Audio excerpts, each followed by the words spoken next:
பிரியமானவர்களே, இயேசுவின் நாமத்தில் உங்களை வாழ்த்துகிறேன். இந்த காலை பொழுது எப்படி இருக்குது? சந்தோஷமா இருக்குதா?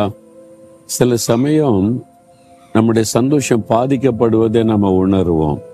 நமக்கே தெரியும். பைபிள் வாசிப்போம், ஜெபம் பண்ணுவோம். ஆனா உண்மையான அந்த சந்தோஷம், மன மகிழ்ச்சி இருக்காது. ஏதோ ஒரு தடை காணப்படும். ஏன் தெரியுமா? ஆண்டவருக்கு நமக்குள்ள உறவுல ஒரு சின்ன விரிசல், சின்ன பாதிப்பு வந்திருக்க கூடும். நம்ம அதை ஆராய்ந்து பார்க்கணும். 139 சங்கீதம் 24 ஒரு பக்தன் தாவீது அழகான ஒரு ஜெபம் செய்கிறார். நாமும் இந்த மாதிரியும் ஜெபிக்க வேண்டியது அவசியம். என்ன ஜெபிக்கிறாரு? வேதனை உண்டாக்கும் வழிகள் என்னிடத்தில் உண்டோ என்று பார்த்து நித்திய வழியிலே என்னை நடத்தும். ஆண்டவரே, உமக்கு வேதனை கொடுக்கிற மாதிரி நான் ஏதாவது செய்யறேனா? என் வழிகள் உம்மை துக்கப்படுத்துதா? அதை கொஞ்சம் சோதித்து பார்த்து சரியான வழியில என்ன நடத்துங்க. உங்களை வேதனை உண்டாக்க நான் விரும்பல அப்படின்னு ஜெபிக்கிறார்.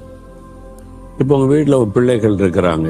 அவங்க உங்களுக்கு கீழ்ப்படியல, நீங்க சொல்றபடி நடக்கல, அவங்க இஷ்டப்படி செய்யறாங்க. அவங்க முதல்ல உங்களுடைய மனதில் ஒரு வேதனை வரும். ஏன் என் பிள்ளை நான் சொல்றபடி செய்ய மாட்டேங்குது? ஏன் என் மகள் இப்படி என்னை வேதனைப்படுத்துகிறாள்? சொல்லுவான், பிள்ளைகளே என்னை வேதனைப்படுத்துது அப்படி சொல்லுகிற பெற்றோரை நான் பார்த்திருக்கிறேன். ஒருவேளை உங்க வாழ்க்கையில, உங்க குடும்பத்துல உங்க பிள்ளைகள் உங்களை வேதனைப்படுத்துகிற மாதிரி நடந்து கொண்டா உங்களுடைய மனசு எப்படி இருக்கும்? ஆண்டவர் நம்முடைய தகப்பன், நாம் அவருடைய பிள்ளைகள்.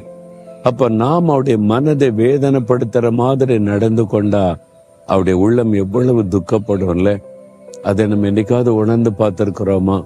அப்ப அவரை பார்த்து, ஆண்டவரே, நீங்க என்னுடைய தகப்பன், உமக்கு வேதனை கொடுக்கிற மாதிரி நான் ஏதாவது செய்துட்டேனா, நடந்துக்கிறேனா?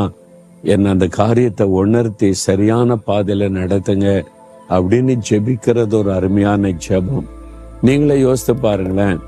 நமக்கு நிறைய காரியம் கரெக்ட் மாதிரி தெரியும், ஆனா அது ஆண்டவருடைய உள்ளத்தை துக்கப்படுத்துறதா இருக்கும். பிள்ளைகள் செய்கிற காரியம் அவங்களுக்கு கரெக்டா இருக்கும், உங்களுக்கு ஒண்ணும் தெரியாது, எங்களுக்கு தான் தெரியுன்ற மாதிரி பேசுவாங்க, அவங்களுக்கு கரெக்டா இருக்கும்.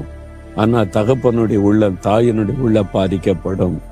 நமக்கு நம்ம செய்யறது கரெக்டா தெரியும், நம்ம அப்பாவுடைய உள்ளம் பாதிக்கப்படும்.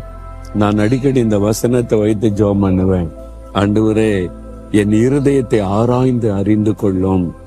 வேதனை உண்டாக்கும் வழிகள் என்னிடத்தில் உண்டோ என்று பார்த்து நித்திய வழியிலே நடத்தும்.